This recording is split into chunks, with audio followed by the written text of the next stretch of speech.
যারা আল্লাহর পথে চলে, আল্লাহর কথা বলে, আল্লাহকে ভালোবেসে সপেছে জীবন, তাদের কিসের ভয়, কে করে পরাজয়? শহীদি তামান্নাতে নাচে তার মন। যারা আল্লাহর পথে চলে, আল্লাহর কথা বলে, আল্লাহকে ভালোবেসে সপেছে জীবন, তাদের কিসের ভয়, কে করে পরাজয়? শহীদি তামান্নাতে নাচে তার মন। হাসনা হিনার গ্রানি ভুলে না হৃদয়টার, কালিমার মিশক মাখা হৃদয় রয়েছে যার। হাসনা হিনার গ্রানি ভুলে না হৃদয়টার, কালিমার মিশক মাখা হৃদয় রয়েছে যার।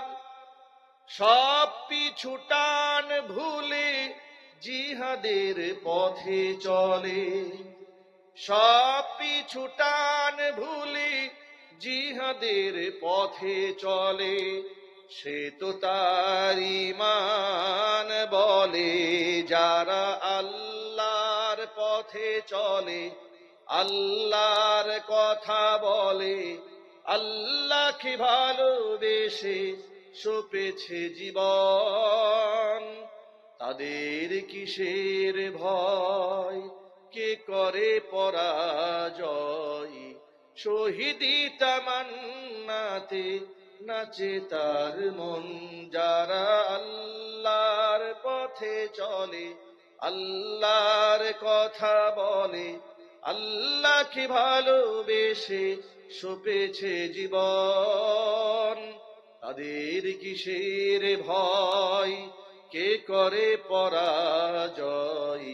শহীদি তামান্নাতে নাচে তার মন। পৃথিবীর কোন আলেম তার পছন্দনীয় ব্যক্তিকে হেদায়েত দিবে, সেই ক্ষমতা কি আলেমের আছে নাকি? হেদায়েতের মালিককে। সুতরাং হেদায়েতের তলব থাকতে হয়। টিউবওয়েল থেকে যখন পানি বের হয়, তখন আপনি যখন পাত্রের মধ্যে পানি নিবেন, তখন পাত্রের মুখটা, বোতলের মুখাটা, গ্লাসের মুখটা টিউবওয়েলের বরাবর ধরে রাখতে হয়, না একটু সরাই রাখলে চলবে? আমার কথা বুঝতে কষ্ট হচ্ছে ভাই? একটু হ্যাঁ না বলতে হবে। আর আওয়াজ যদি না বুঝেন সেটাও সিগন্যাল দিয়ে জানাবেন যে হুজুর আওয়াজ বোঝা যাচ্ছে না। যদি টিউবওয়েল থেকে পানি পড়ে, টাঙ্কি থেকে পানির লাইন সংযুক্ত করা হয়েছে সঠিকভাবে, টিউবওয়েল থেকে পানি পড়ছে, আপনি পাত্র নিয়ে গেছেন সেখানে পানি ভরার জন্য, কিন্তু আপনি যদি টিউবওয়েলের মুখ বরাবর যদি আপনার পাত্রের মুখটা না ধরেন, তাহলে এই পাত্র ভরবে? এই সহজ উদাহরণ যদি বুঝে থাকেন, এই রাত জেগে কষ্ট করে এসেছেন ঘুম বাদ দিয়ে, কিছু নেওয়ার জন্য আসছেন এখানে, ঠিক না ভাই?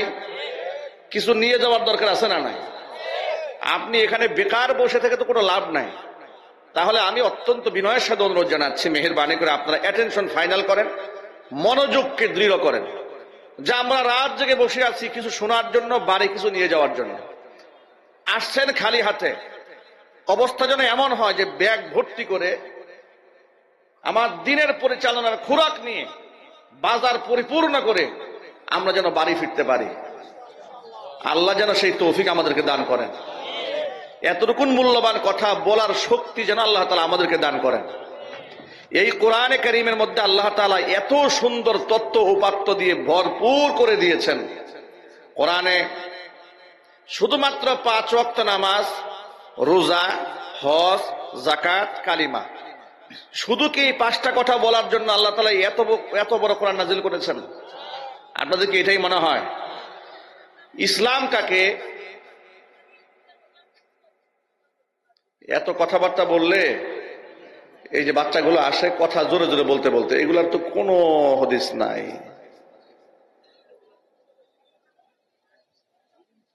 ভলান্টিয়াররা দায়িত্ব পালন করেন, চতুর্দিকে একটু দায়িত্ব পালন করেন যেন আওয়াজ না আসে।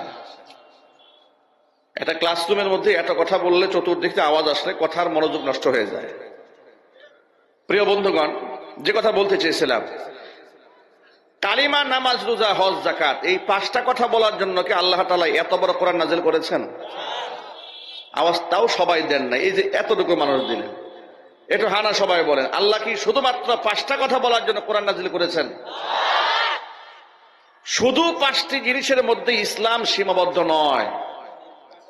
যদিও দুঃখজনক বাস্তবতা, আমাদের মসজিদের মিম্বারগুলো বছরের পর বছর এমন ভাবে মাজলুম, সেখান থেকে নামাজের ওয়াজ করা যেত, রোজারও ওয়াজ করা যায়, হজেরও ওয়াজ করা যায়, যাকাতেরও ওয়াজ করা যায়, কালেমা, জিকির, আজকারে, তাসবিহ, তাহলিলের ওয়াজও করা যায়।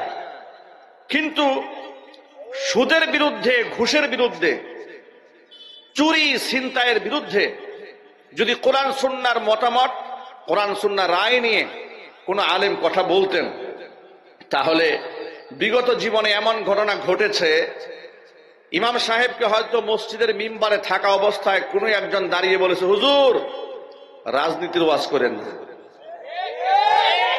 কথা বলেন।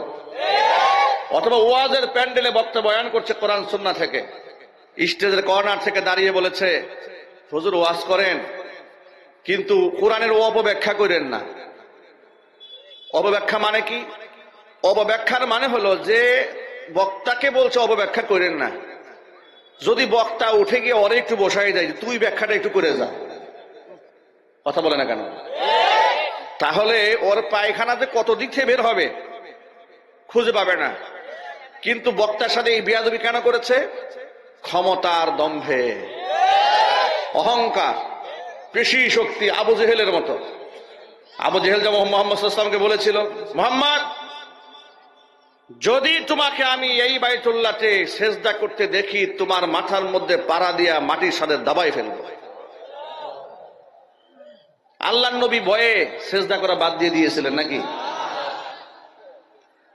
আল্লাহর নবী আবু জাহালের হুমকিতে সেজদা করা মোটেও বন্ধ করেননি। তার কারণ আল্লাহ পাক তার নবীকে সান্ত্বনা দিয়ে বলেছেন, ও আমার হাবিব, আবু জাহাল যা বলেছে আপনার ভয়ের কোনো কারণ নাই। ও তো বলেছে তার সাঙ্গ পাঙ্গ নিয়ে আসবে, লাঠিয়াল বাহিনী নিয়ে আসবে, আপনাকে বাধা দিতে আসবে, এই তো সে বলেছে। কশ্চিন কালেও না আল্লাহ বললেন, আরাআইতাল্লাযী ইয়ানহা আবদান ইযা সাল্লা, আপনি কি দেখেননি ওই জালেমকে, যে জালেম নিষেধ করেছি আমার সেই বান্দাকে, ইযা সাল্লা, যখন সে নামাজ আদায় করেছে। আর আইতা ইন কানা আলাল হুদা, আর সে যদি হিদায়াতের উপর থাকতো, আও আমারা বিত্তাকওয়া, যদি তাকওয়া নির্দেশ দিত, তাহলে তার জন্য কতই না ভালো হতো। আর আইতা ইন কাযযাবা ওয়া তাওয়াল্লা, আহারে সে যদি মিথ্যা প্রতিপন্ন না করতে এবং যদি মুখ ফিরায় না নিত। আলাম ইয়ালাম, জেনে রেখো, বিআন্নাল্লাহা ইয়ারা, আল্লাহ রাব্বুল আমিন সব দেখতে পাচ্ছেন। ও যে আপনাকে হুমকি দিয়েছে, পাড়া দিয়া জমিনের মধ্যে মাথা দাবায় ফেলবে, এ কথা মনে করার কোনো কারণ নাই যে আমি আল্লাহ কিচ্ছু শুনতে পাই না, দেখতে পাই না। অনবীজি, আমি সব জানি। আপনি সিজদা করে যান। কাল্লা লা ইল্লাম ইয়ানতাহি লানাসফা'আম বিন্নাসিয়া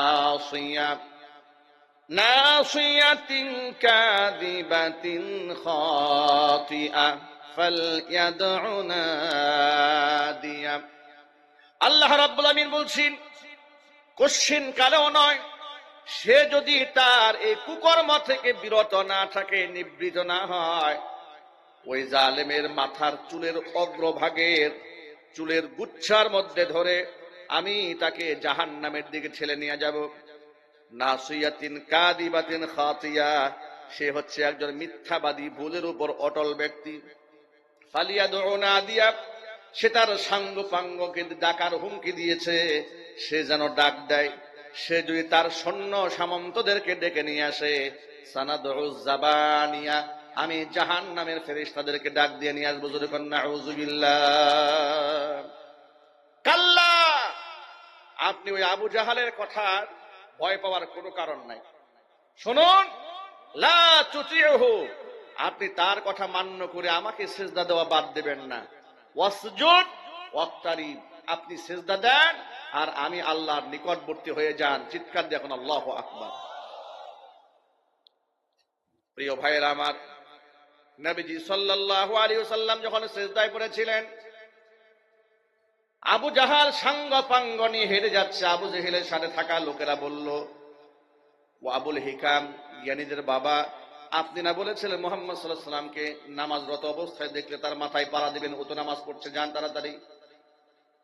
আবু জেহেল আল্লাহর নবীকে নামাজের মধ্যে হামলা করার জন্য দৌড়ে এগিয়ে যাওয়ার চেষ্টা করলো। সামনে গিয়ে আবার হট করে সে পিছনে ফিরে আসলো।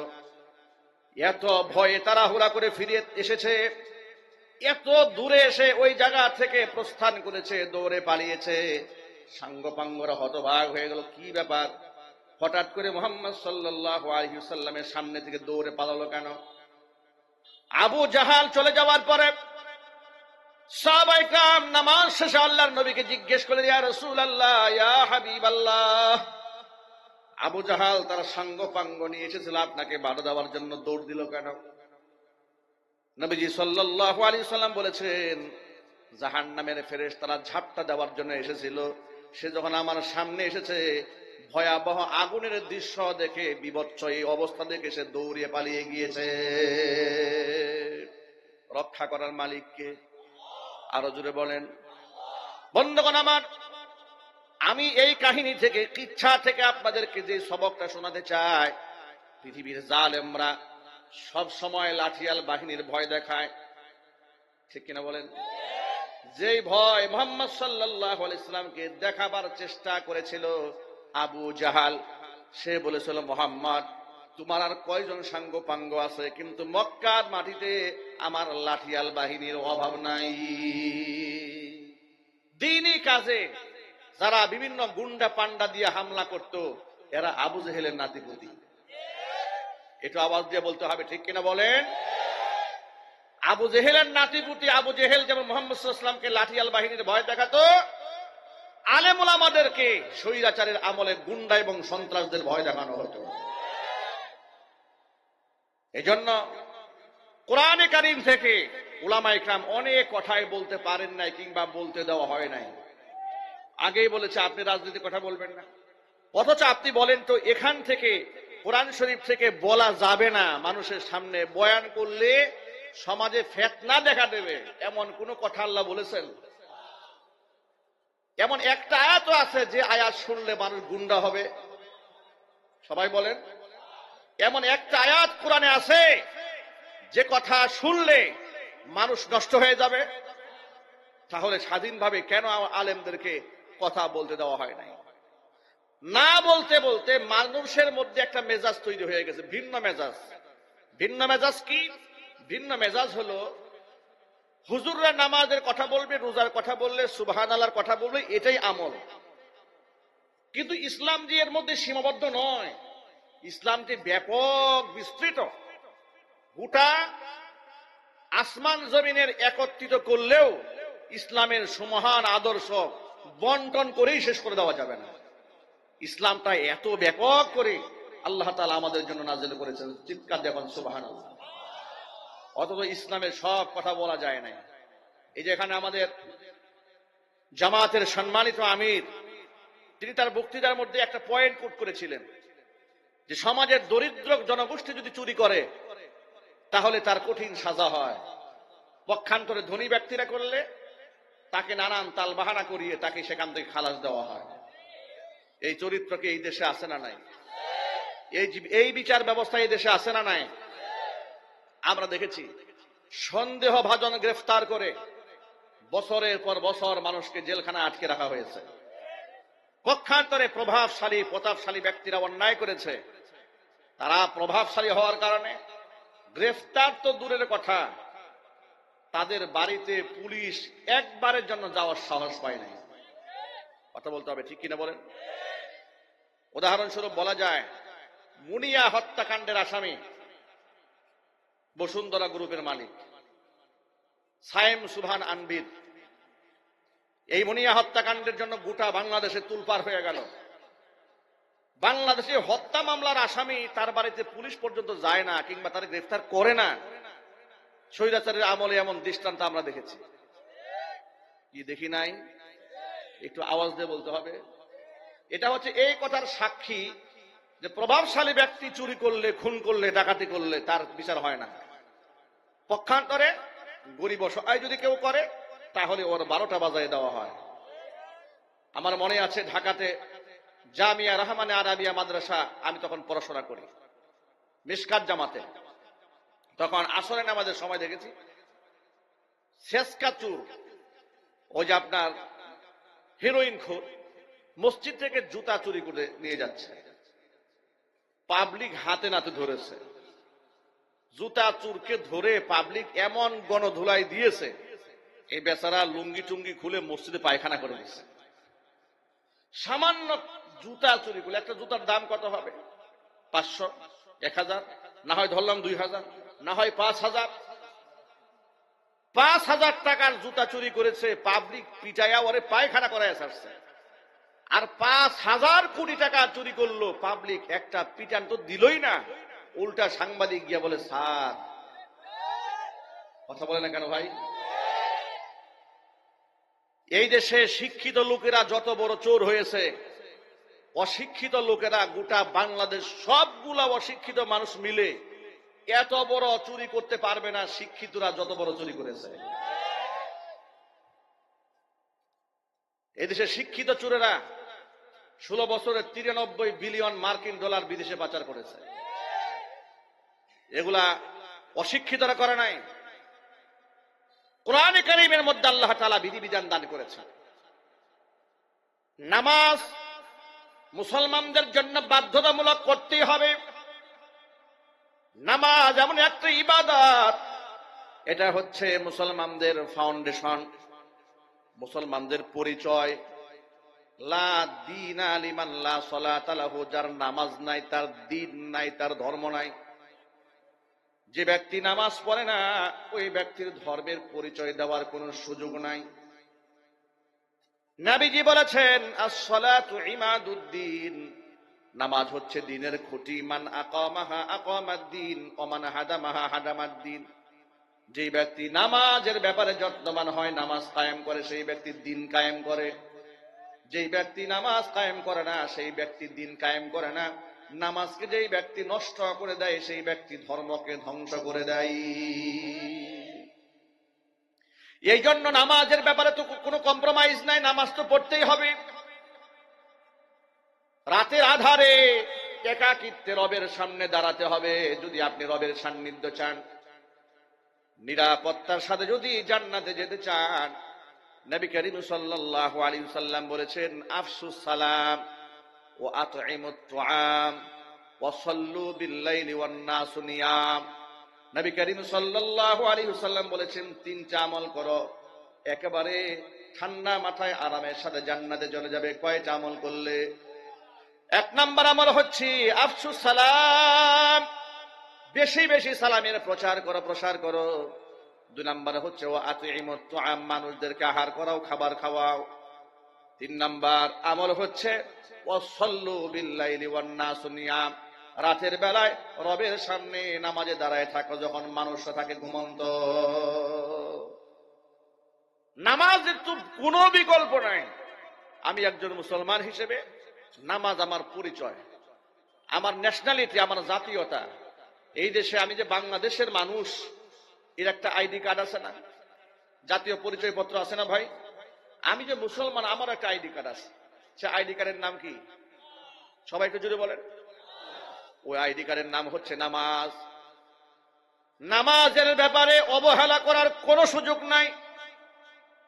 রাষ্ট্র ক্ষমতায় ইসলাম চলে গেলে দেশের মধ্যে দেশের মানুষের জন্য, মুসলমানদের জন্য রাষ্ট্র নামাজকে বাধ্যতামূলক করে দেবে।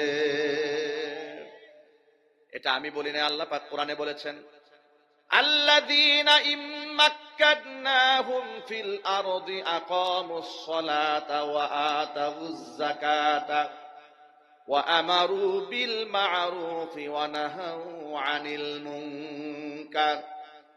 ইমানদার ব্যক্তিদেরকে যদি আমি রাষ্ট্র ক্ষমতা দেই, সমাজের মধ্যে তারা 4 দফা কাজ করবে। এর মধ্যে 1 নাম্বার দফা হচ্ছে আকামুস সালাহ, সমাজের মধ্যে তারা নামাজ কায়েম করে ছাড়বে। বেনামাজির কোনো চাকরি হবে না।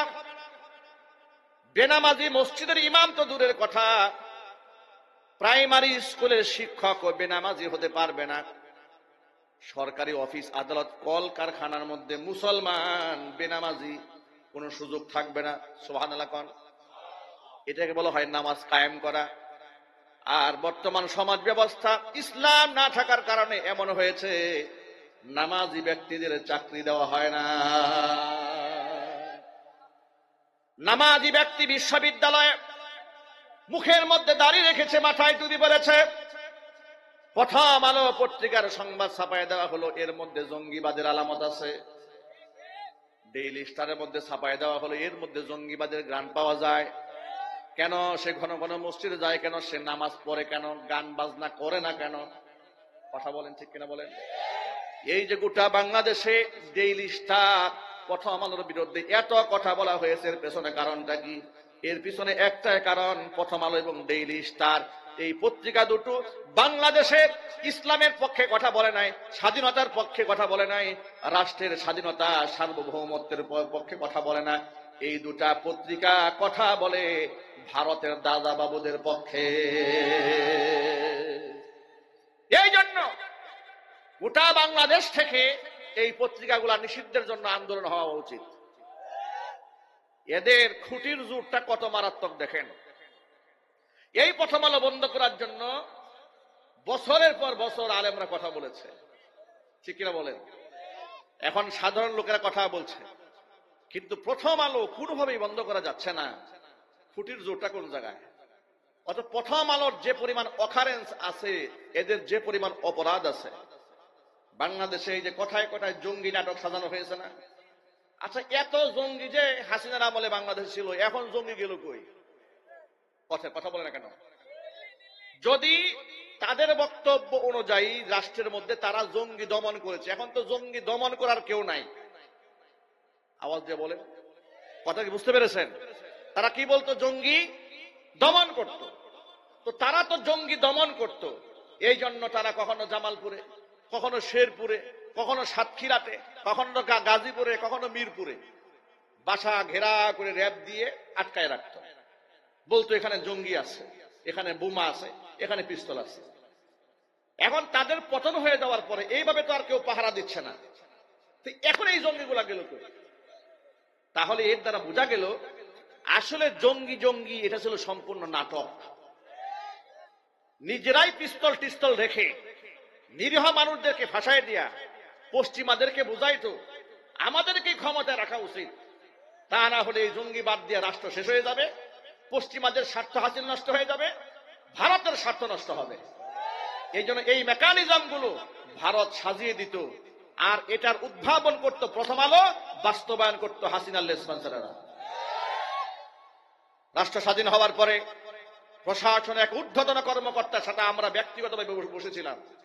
তিনি বললেন, হুজুর আমি প্রশাসনে ছিলাম। উনি বলছেন গল্প, আমাকে সাতক্ষীরাতে ট্রান্সফার করা হলো। তিনি বলছেন তখন আমি র্যাবে ছিলাম। তিনি আমাকে বললেন, র্যাবে থাকার পরে আমাকে ঊর্ধ্বতন কর্মকর্তা ফোন দিয়ে বলে, ব্যাপারটা কি?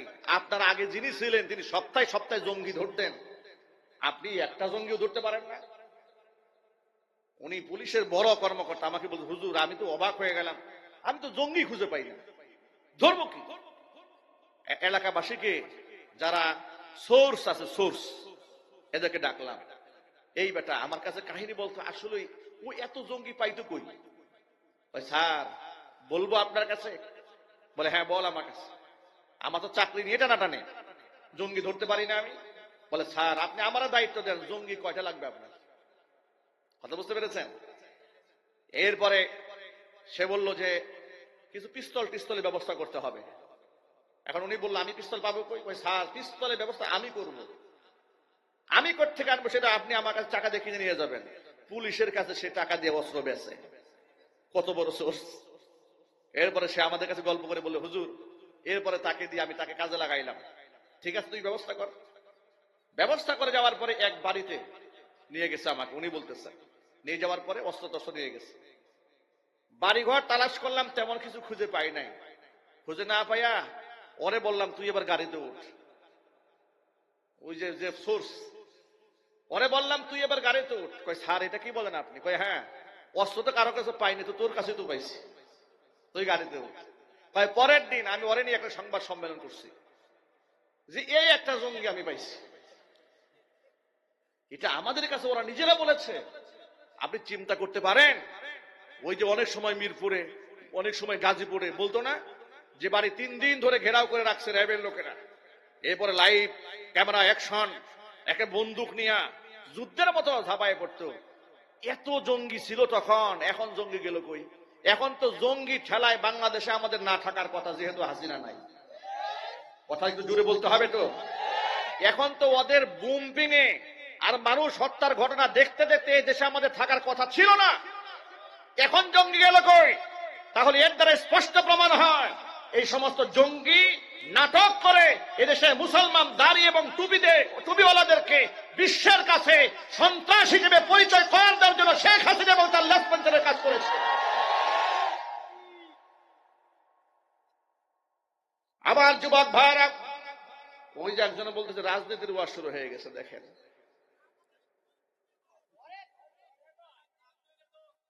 হ্যাঁ, কি রাজনীতির ওয়াজ চলবে না এখানে? কথা বলে না কেন? স্বৈরাচারীর নাতি পুতিরা এলাকায় এখনো আছে, কথা বলে না কেন? এরাও মনে হয় এই জঙ্গির কিছু বেনিফিট এরাও পাইছে। পয়সা টয়সা না পেলে তো কথা বলার কথা না। আগেই তো ভালো ছিলাম, আগে তো ভালো থাকবাই, চোর বাটপারি করে খাইতে এখন খাইতে পারো না, ওগুলো আগে ভালো থাকার লোক। যুবক ভাইরা আমার, তাহলে ব্যাপারটা ক্লিয়ার হয়ে যাক। প্রথম আলো পত্রিকা এবং ডেইলি স্টার যাদেরকে জঙ্গি নাটক সাজিয়েছে, এই মুসলমানদের ইসলামটাকে ছোট করার জন্য চেষ্টা চালিয়েছে, এদেশের মুসলমানি ইমানি চেতনাকে ধ্বংস করার জন্য তারা চেষ্টা চালিয়েছে। অথচ আমি সকল ভাইদেরকে বলছি, ভাইরা আপনি আল্লাহর পথের জিহাদ থেকে, সংগ্রাম থেকে নিজেকে বিরত রাখতে চান না কেন? একজন মুমিন মুসলমান আল্লাহর পথে জিহাদ না করে কোনোদিন সে থাকতে পারবে না। আপনি জিহাদ না করলে কি হবে? আপনার শত্রুরা তো বসে নাই, কথা বলেন, আপনার শত্রুরা বসে আছে, আপনি তো ঘুমায় আছেন, আর আপনার শত্রুরা ত্রিশূল ইসকন সদস্যরা অস্ত্র নিয়ে অলরেডি সীমান্তে যুদ্ধের জন্য ডাকতেছে। আপনি কতক্ষণ চুপ থাকবেন? আপনি কতক্ষণ সবর করবেন? কতক্ষণ ধৈর্য ধারণ করবেন? আজকে বাংলাদেশের বিভিন্ন সীমান্ত থেকে বাংলাদেশ দূতাবাসে হামলা করা হয়েছে, দূতাবাস ভেঙে গুড়াই দেওয়া হয়েছে। হিন্দুরা বাংলাদেশে ঢুকে মুসলমানদেরকে হুমকি দিচ্ছে, মুসলমানদের অকথ্য ভাষায় গালিগালাজ করছে। এর মানে তারা বলতেছে আমরা পেঁয়াজ বন্ধ করে দেব, আলু বন্ধ করে দেব, খাবার বন্ধ করে দেব। পাগলের মাথা নষ্ট হয়ে গেছে। আমরা বলি এ মালউনের বংশধর, কান খুলে শুনে রেখো, এদেশের মুসলমানেরা তোমাদের খাদ্যদ্রব্য গ্রহণ না করলে তোমাদেরকে না খায়া মরতে হবে। ইতিমধ্যে কলকাতায় হোটেলগুলো বন্ধ হওয়া শুরু হয়েছে, হসপিটালে ডাক্তাররা রুগী না পাইয়া মশা মারা শুরু করছে। আপনাদেরকে বলছি ভারতীয় পণ্য বয়কট করেন, বেশি না মাত্র 3টা মাস বন্ধ রাখেন, দেখবেন দাদা বাবুরা ধুতি খুলে নাচা শুরু করছে। আপনি আজকে থেকে ওয়াদা করেন মাহফিলে, আমাদের শত্রু, এ রাষ্ট্রের শত্রু, স্বাধীনতা সার্বভৌমত্বের শত্রু ভারতের কোন পণ্য মুসলমান গ্রহণ করবে না। হাত তোলেন, ওয়াদা করেন।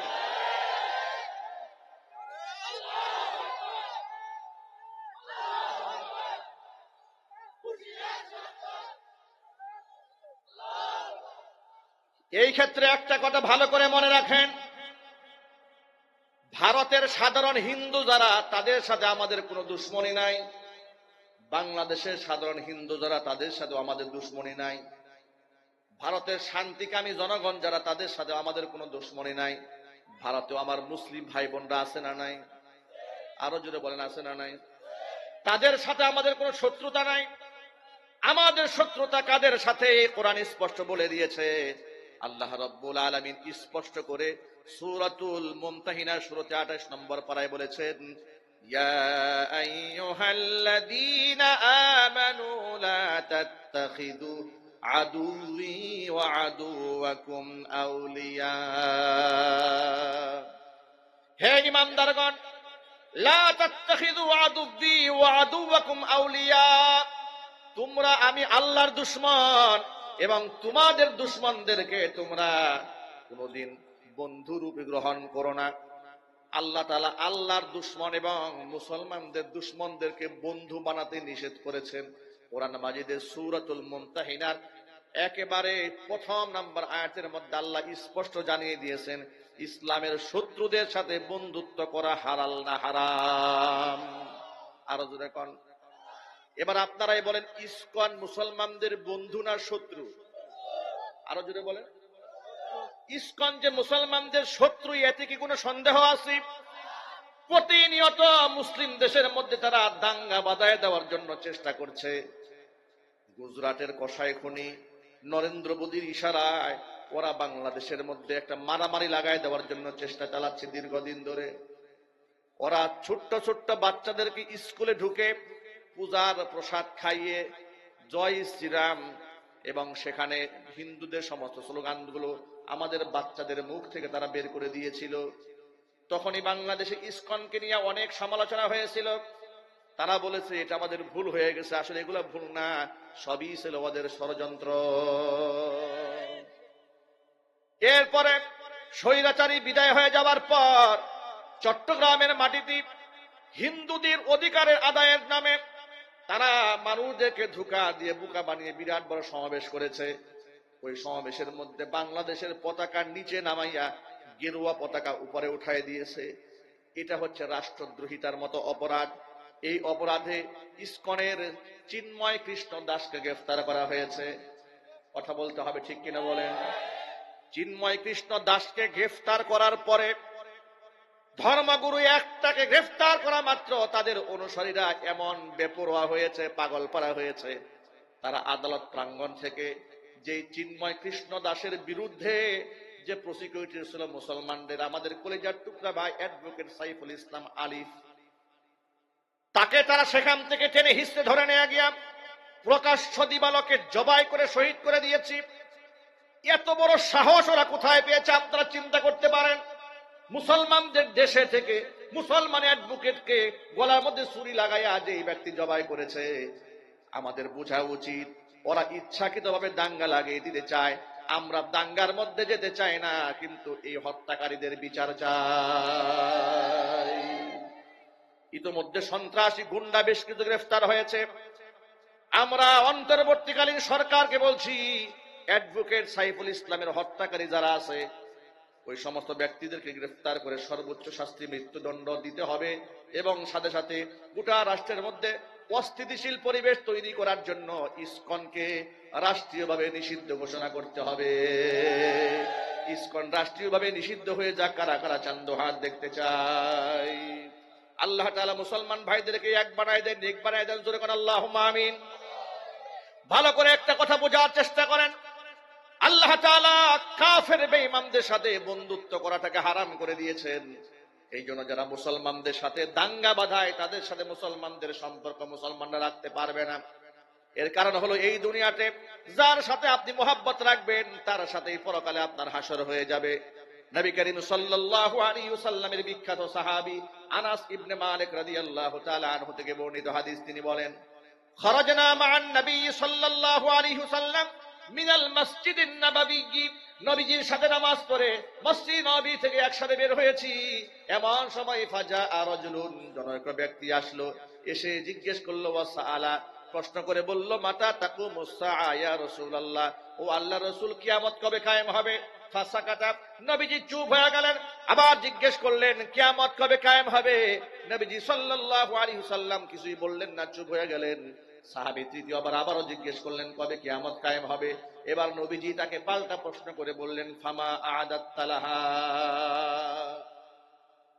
কিয়ামতের মাঠ তো বড় ভয়াবহ মাঠ, এই মাঠের জন্য তোমার প্রস্তুতি কি, প্রিপারেশন কি? সাহাবী জবাব দিয়ে বললেন, সাহাবী জবাবে বললেন, ইয়া রাসূলুল্লাহ, কিয়ামতের জন্য অনেক নামাজ, রোজা, দান, সাদাকা কিছু জমা করতে পারিনি, তবে আমি মন থেকে আল্লাহ এবং তার রাসূলকে ভালোবাসি। নবীজি তখন বললেন, আল মারউ মা'a মান আহাব্বা ওয়া আনতা মা'আল্লাযী আহাব্বাতা, এই দুনিয়াতে যে যাকে ভালোবাসবে পরকালে সে তারই সাথী হয়ে দাঁড়াবে। ওয়া আনতা মা'আল্লাযী আহাব্বাতা, তুমি যাকে ভালোবেসেছো তার সাথেই তোমার হাসর হয়ে যাবে। বর্ণনাকারী সাহাবী হযরত আনাস ইবনে মালিক বলেন, নবীজি সাল্লাল্লাহু আলাইহি সাল্লামের মুখ থেকে এই কথা শোনার পরে উপস্থিত সাহাবীরা এত খুশি হয়ে গেলেন, আমি আমার গোটা জীবনে সাহাবীদেরকে এত খুশি কোনোদিন হতে দেখি নাই। কারণ আল্লাহর নবী বলেছেন, যার সাথে যার মোহাব্বত তার সাথে তার কিয়ামত। এখন আমি আপনাদের কাছে প্রশ্ন করতে চাই, নবীজির সাথে আমরা হাসর চাই কিনা? আরো জোরে বলেন। আমরা কি আবু জেহেলের সাথে হাসর চাই? নমরুদের সাথে, কারুনের সাথে, ফেরাউনের সাথে, সাদ্দাদের সাথে, নরেন্দ্র মোদীর সাথে, ইসকন সদস্যদের সাথে? এই দেশে যারা রাজনীতির স্বার্থে ইসকনকে সমর্থন করে এমন মুসলমান এই সমাজে আছে না নাই? এই সমাজে এমন মুসলমানও আছে ইসকনের বিরুদ্ধে কথা বললে তার কলিজার মধ্যে আগুন লাগে, অথচ আলেম ওলামাদেরকে নির্বিচারে হত্যা করা হয়েছে, তখন মনের মধ্যে কষ্ট লাগে নাই। কথা বলেন ঠিক কিনা? ওই যে কুষ্টিয়া বিশ্ববিদ্যালয়ের মসজিদের মধ্যে ইসকন বিরোধী বক্তব্য দেওয়ার কারণে কমিটির সভাপতি, সেক্রেটারি, খতিব সাহেব থেকে চাকরি থেকে অব্যাহতি দিয়েছিল। এলাকার মানুষ সম্মিলিতভাবে রুখে দাঁড়িয়েছিল। কমিটির সভাপতিকে কান ধরে মসজিদ থেকে বের করে দিয়েছে, সেক্রেটারিকেও বের করে দিয়েছে। ইমাম সাহেবকে পুনর্বহালের প্রস্তাব দেওয়া হয়েছে। কেন ইমাম সাহেবকে অপমান করা হয়েছে?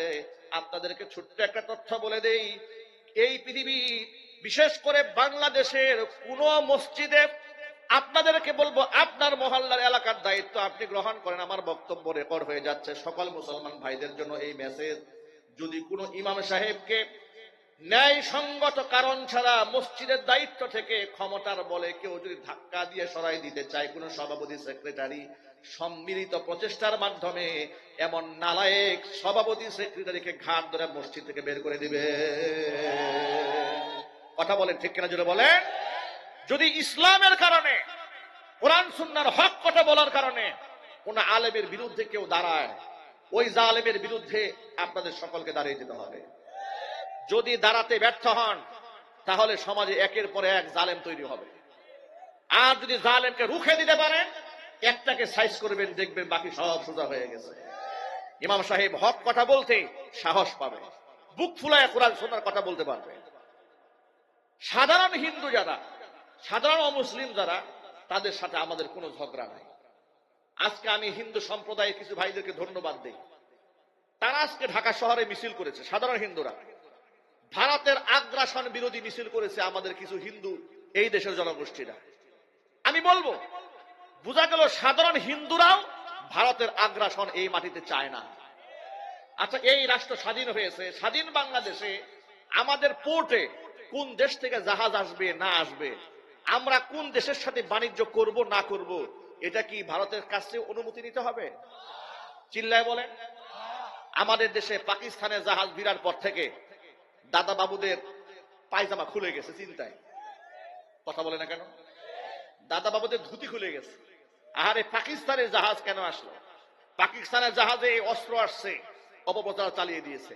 আর অপপ্রচার লিক তো আছেই, ফেসবুকে গুজব ছড়িয়ে দিল। স্বরাষ্ট্র উপদেষ্টা বললেন, যারা বলেছে জাহাজ ভর্তি অস্ত্র আসছে তারা স্বৈরাচারের দোষর। আমি বলবো, জাহাজের মধ্যে অস্ত্র কেন? আমরা কিছুদিন পরে এই স্বাধীনতা, সার্বভৌমত্বকে টিকায় রাখার জন্য আমরা পাকিস্তান থেকে পারমাণবিক বোমা নিয়ে আসবো। কথা বলেন না কেন? আচ্ছা, আমাদের স্বাধীনতা টিকায় রাখার জন্য এই অস্ত্রের দরকার আছে না নাই? আপনারা কি ভুলে যাবেন না এই কথা? 1971 সনে ভারত আমাদেরকে সহযোগিতা করে পাকিস্তান থেকে আলাদা করেছিল আমাদের অধিকার রক্ষার জন্য নয়। ওরা আমাদেরকে ভাগ করেছে মুসলমানকে টুকরা করে দুর্বল করে এই দেশের উপর রাজত্ব করার জন্য। সেটা আজকে 52 বছর পরে জাতি টের পেয়েছে। কথা বলেন ঠিক না? বলেন। সেটা আজকে স্পষ্ট হয়েছে। ওরা প্রতিনিয়ত বলে আমাদের খুলনা লাগবে, আমাদের চট্টগ্রাম লাগবে, বলে কিনা জোরে বলেন। আমরা বলি দাদা বাবুরা, ওই যে ওরা আমাদেরকে ঠেলতেছে সীমান্তে, বিজেপি সদস্যদেরকে বলবো যে মেহেরবানি করে ওদেরকে একটুখানি আসতে দেন। কথা বলে না কেন? দেন না আসতে। ইসকনের সদস্যরা ধাক্কাচ্ছে তো, আসতে দেন। আসার পরে গেটটা আটকাই দিয়ে বাকি কাজটা আমরাই সারবো ইনশাল্লাহ। আকাটার দলদেরকে আসতে দেন, কেসি নিয়ে বসে রয়েছি। কথা যুবকরা বলে না কেন? যুবকদের কি ভয় আছে নাকি? আল্লাহর পথে যারা চলে, আল্লাহর কথা যারা বলে তারা নির্ভীক হয়। সত্যের পথের সৈনিক যারা, তারা নির্ভীক হয়। যুবকরা আল্লাহর পথে আবার জিহাদ করতে প্রস্তুতি নিতে হবে। কাফেররা ঢুকে পড়ার চেষ্টা করছে, আল্লাহর দ্বীনের পতাকা উড্ডীন করতে হবে। প্রস্তুত কারা কারা আছেন? দুহাত দেখতে চাচ্ছি।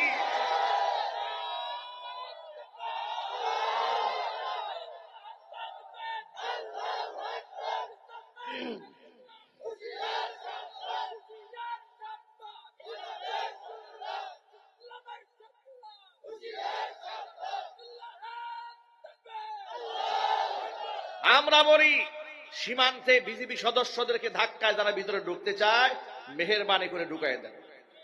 ঢুকায় দেওয়ার পরে গেটটা লক করে দেন। আমরা কেসি নিয়ে বৈশা রয়েছি মুসলমানি করে দেওয়ার জন্য। যুবকরা কি রেডি আছে? কেসি নিয়ে রেডি থাকবেন কারা কারা? হাত দেখি তো। মুসলমানি নুনু কাটে দেওয়ার জন্য একবার আসো, খেলা হবে। জোরে বলতে হবে, কি হবে? আসো, তোমাদের সাথে আমরা খেলতে চাই। মনে রেখো, গোমূত্র পানকারীরা, আমরা গরু দুধ পান করি, তোরা মুদ পান করিস। মুদ পান করা জাতি দুধ পান করা জাতির ঠেট দেয়। মাথা নষ্ট হয়ে গেছে গোবর খাইতে খাইতে। ওরা তো মরলে নরকে যাবে, আর আমরা জীবন দিলে শহীদ হব, আল্লাহর বেহেশতের মেহমান হবে, বিনা হিসেবে জান্নাতে যাব। বাঁচলে আমরা গাজী হয়ে বীরের মতো বাঁচবো। মুসলমানদের ভয় আছে নাকি? আল্লাহর পথে শহীদ হতে প্রস্তুত কারা কারা? দুহাত দেখতে চায়। জিহাদের জন্য প্রস্তুত আছেন তো ইনশাআল্লাহ? আল্লাহ যেন কবুল করেন, জোরে কোন আমিন।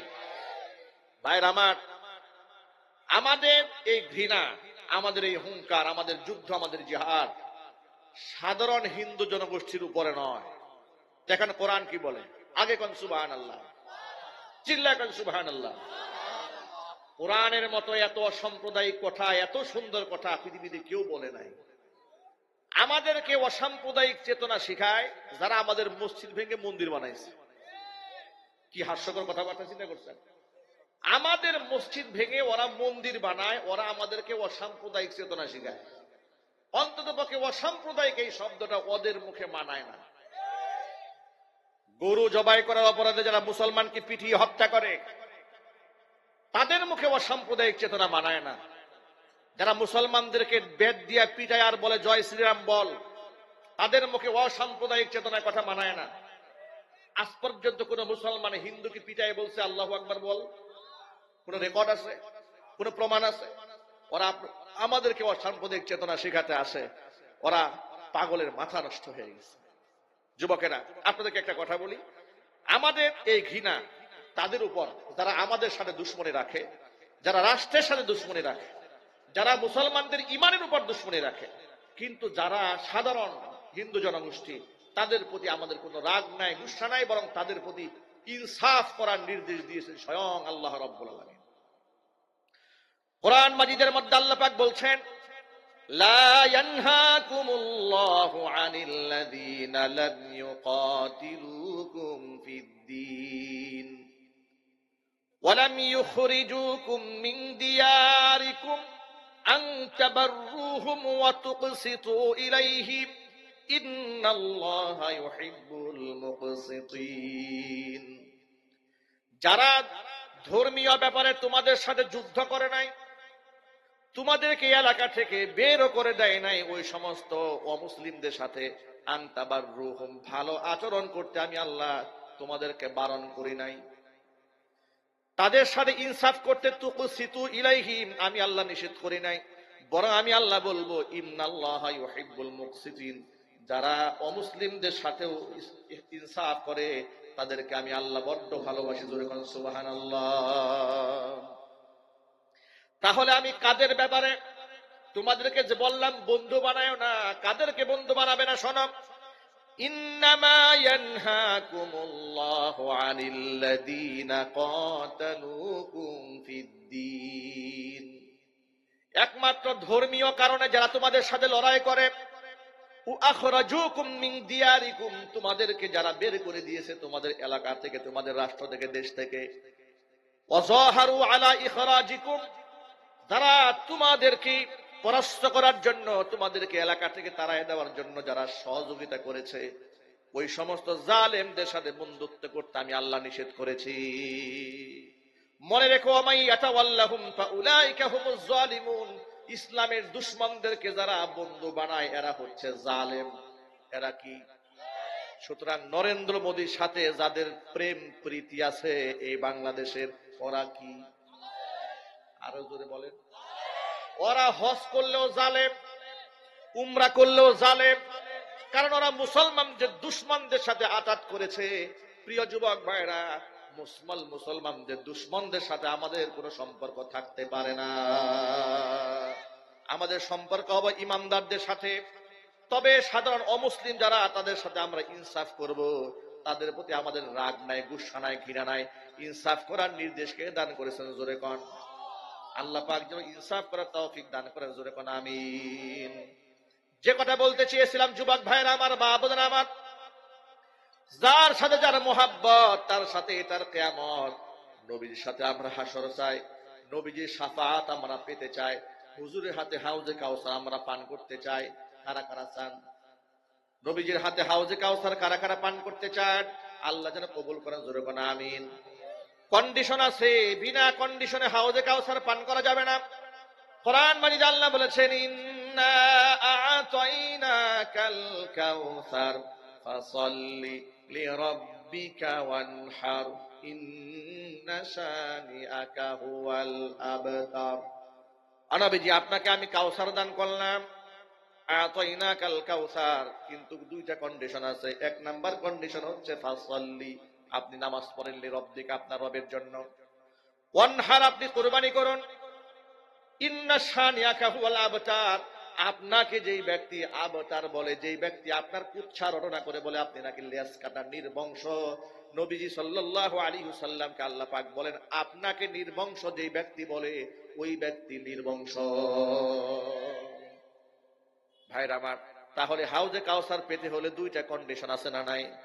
এক নাম্বার কন্ডিশন হচ্ছে আমাকে নামাজ পড়তেই হবে, নামাজ ছাড়া বিকল্প কোনো রাস্তা নাই।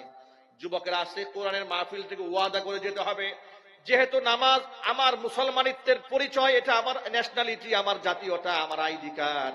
এই জন্য আজকের পর থেকে এক ওয়াক্ত নামাজও যেন কাজা না হয়। ওয়াদা করেন, হাত তোলেন। আল্লাহ তুমি আমার সকল যুবক ভাইদেরকে 5 ওয়াক্ত নামাজি বানায় দাও, জোরে জোরে কোন আল্লাহুম্মা আমিন। আমার মা বোনদের জন্য আমার একই কথা, মায়েরা বোনেরা, 5 ওয়াক্ত নামাজ সঠিকভাবে আদায় করেন। আমার মায়েদের জন্য, বোনদের জন্য জান্নাতে যাওয়া খুবই সহজ, কিন্তু মা বোনরা অনেকেই এটা বুঝতে চান না। মা বোনদেরকে ইসলামে এত বেশি ইজ্জত দেওয়া হয়েছে, সম্মান দেওয়া হয়েছে, তাদের সুযোগ সুবিধা এত বেশি লক্ষ্য করা হয়েছে। ওই যে আজকের সমাজের মধ্যে তথাকথিত সুশীলরা বলে নারী পুরুষের সমান অধিকার, বরং আমি কসম করে বলতে পারি ইসলামের বেশিরভাগ জায়গায় আমার মা বোনদেরকে আল্লাহ তাআলা অগ্রাধিকার দান করেছে, জোরে বলেন সুবহানাল্লাহ। 2-1টা জায়গার মধ্যে পুরুষকে অগ্রাধিকার দেওয়া হয়েছে, সেটাও নারীদেরই স্বার্থে। কার স্বার্থে? নারীদের স্বার্থে 2-1টা জায়গায় পুরুষকে অগ্রাধিকার দেওয়া হয়েছে, বেশিরভাগ জায়গায় নারীদেরকে অগ্রাধিকার বেশি দেওয়া হয়েছে। এই জন্য ইসলাম নারীদেরকে ঠকায় নাই, ইসলাম বরং নারীদেরকে জিতিয়ে দিয়েছে।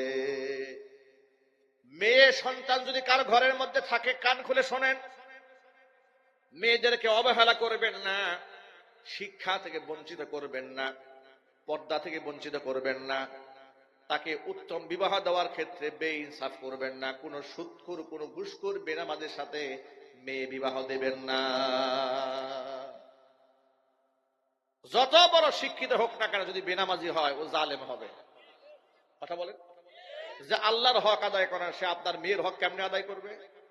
যে ব্যক্তি প্রতিনিয়ত রবের সাথে নাফরমানি করে সে আপনার মেয়ের সাথে ইনসাফ কেমনে করবে যদি বলেন? আল্লাহ নবী সাল্লাল্লাহু আলাইহি ওয়াসাল্লাম বলেছেন, আল মারআতু ইযা সাল্লাত খামসাহা, মহিলারা যদি 5 ওয়াক্ত নামাজ ঠিকঠাক মতো আদায় করে, ওয়া সামাত শাহরাহা, এবং রমজান মাসে রোজা যদি ঠিকঠাক মতো আদায় করে, ওয়া আতাআত বালাহা, স্বামীর আনুগত্য করে, ওয়া আহসানাত ফারজাহা, নিজের সতীত্বের হেফাজত করে। কয়টা কাজ? 4টা। 1 নাম্বার পয়েন্ট লক্ষ্য করেন, আল মারআতু ইযা সাল্লাত খামসাহা, মহিলারা যদি 5 ওয়াক্ত নামাজ ঠিকঠাক মতো আদায় করে। 2 নাম্বার হচ্ছে ওয়া সামাত শাহরাহা, রমজান মাসের ফরজ রোজা ঠিক মতো আদায় করে। 3 নাম্বার ওয়া আতাআত বালাহা, স্বামীর আনুগত্য করে। 4 নাম্বার ওয়া আহসানাত ফারজাহা, নিজের সতীত্বের হেফাজত করে। এই 4টি কাজ যে মহিলা করবে, তাদখুলু বিআইয়ি শাইইন শাআত, সেই ব্যক্তি যেই দরজা দিয়া খুশি সেই দরজা দিয়া আল্লাহর জান্নাতে প্রবেশ করবে। আমার মা বোনদেরকে বলছি, মায়েরা বোনেরা, 1 নাম্বার নামাজটা ঠিক মতো আদায় করেন। আল্লাহ আপনার জন্য ইহসান করেছেন, রমজান মাসে রোজা রাখতে গিয়া যদি আপনি আপনার প্রাকৃতিক প্রবলেমের কারণে সপ্তাহখানেক কিংবা 10 দিন রোজা না রাখতে পারেন, মানে যদি হয়ে যায়, তাহলে আপনি 1 সপ্তাহ রোজা রাখবেন না, 10 দিন রোজা রাখবেন না, আপনি স্বাভাবিক জীবন যাপন করবেন, রমজানের পরে সেটা কাজা করে নেবেন। সুবহানাল্লাহ কোন। প্রত্যেকটা মাসের মধ্যে 7 দিন, 8 দিন, 10 দিন, 3 দিন শারীরিক প্রাকৃতিক প্রবলেমের কারণে নামাজ যেগুলা বাদ হয়ে যাবে, ওগুলা কাজা করার কোনো বিধান আল্লাহ পাক দেন নাই। কারণ যদি প্রত্যেক মাসেই 8 দিন 10 দিনের নামাজ কাজা হয়ে যায়, আবার সেগুলা পালন করা কঠিন হয়ে যাবে। আল্লাহ তাআলা ওই সময় আমার মা বোনদের থেকে নামাজের হুকুমকে রহিত করে নিয়েছেন। সুবহানাল্লাহ। সকল ক্ষেত্রে মা বোনদের সুবিধাকে ইসলামে প্রাধান্য দেওয়া হয়েছে। চিল্লাহ করে আল্লাহু আকবার। পুরুষরা জামাতে গিয়ে মসজিদে নামাজ আদায় করবে, নিরাপত্তা জনিত কোনো প্রবলেম হয় না, কিন্তু মা বোনদের জন্য জামাতে শামিল হওয়া বিষয়টা কি সহজ না কঠিন? আল্লাহ তাআলা একেবারে ছাড় দিয়ে দিয়েছেন। শুধু ছাড়ই দেন নাই, নবীজি বলেছেন বুয়ুতুহুন্না খায়রুল লাহুন্না, বরং মহিলাদের জন্য নিজের ঘরে নামাজ আদায় করাই বেশি উত্তম। এখানেও মহিলাদের স্বার্থ দেখা হয়েছে। সুবহানাল্লাহ কোন। আমার মা বোনদের যে কত স্বার্থ দেখা হয়েছে কোরআনে, কত স্বার্থ দেখা হয়েছে হাদিসে। উম্মুল মুমিনিন মা আয়েশা সিদ্দিকা রাদিয়াল্লাহু তাআলা আনহা বললেন, একদিন একজন মহিলা 2 জন মেয়েকে সাথে নিয়ে আমার বাড়িতে এলো। ক্ষুধার্ত মহিলা, মেয়েরা ক্ষুধার্ত। আমার কাছে সাহায্যের জন্য হাত বাড়িয়েছে। আমার ঘরে তাকে দেওয়ার মতো একটা খেজুর ছাড়া কিছুই ছিল না।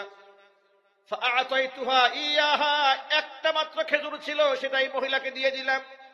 ফাকাসসামাতহা বাইনাহুমা, খেজুরখানা মহিলাটি 2টি ক্ষুধার্ত কন্যা সন্তানের মাঝে ভাগ করে দিল। ওয়ালাম তাকুল মিনহা শাইআ, আর ওই খেজুর থেকে মহিলা কিছুই খেলো না। আমি খুব অবাক হয়ে গেলাম।